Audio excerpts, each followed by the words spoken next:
After original sin in Adam's posterity, actual transgression takes place. It is either inward or outward. Inward is of the mind, will, and affections. The actual sin of the mind is the civil thought or intent thereof, which is contrary to God's law. Examples of evil thoughts God, the only knower of the heart, has in diverse places set down in his word. Psalm 10 verse 4, Psalm 14 verse 1, Luke 18 verse 11, 1 Corinthians 2 verse 14, Revelation 18 verse 7, and more.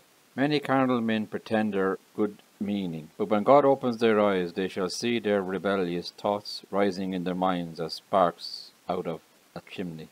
The actual sin of both will and affection is every wicked motion, inclination, and desire. Galatians 5:17 says, "For the flesh lusts against the spirit, and the spirit against the flesh, and these are contrary to one to the other, so that you cannot do the things that you would." An actual outward sin is that to the committing whereof the member of the body do together with the faculties of the soul concur. Such sins as these are infinite. Psalm 40 verse 12, "For innumerable evils have compassed around me. My iniquities have taken hold upon me, so that I am not able to look up. They are more than the hairs of mine head, therefore my heart fails me." Actual sin is of omission or commission. Again, both these are in the words or deeds.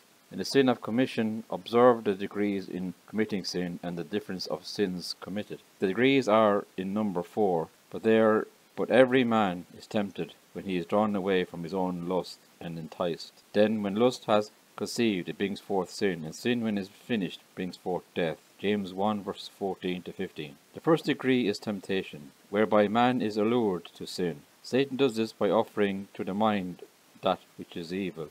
Acts 5 verse 3, "But Peter said, Ananias, why has Satan filled your heart to lie to the Holy Spirit, and to keep back part of the price of the land?" Temptations has two parts, abstraction and intoxication. Abstraction is the first cognition of committing sin, whereby the mind is withdrawn from God's service, to which it should be always ready pressed. Intoxication is that whereby an evil thought, conceived and for the time retained in the mind of delighting the will and affections, as it were, laying bait for them to draw them to consent. The second degree is conception, which is nothing else but a constant and resolution to commit sin. Psalm 7 verse 14, "Behold, he travails with iniquity, and has conceived mischief, and brought forth falsehood." A third degree is the birth of sin, namely the committing of sin, by the assistance both of the faculties of the soul and the powers of the body. The fourth degree is perfection, when sin being custom perfect and, as it were, ripe,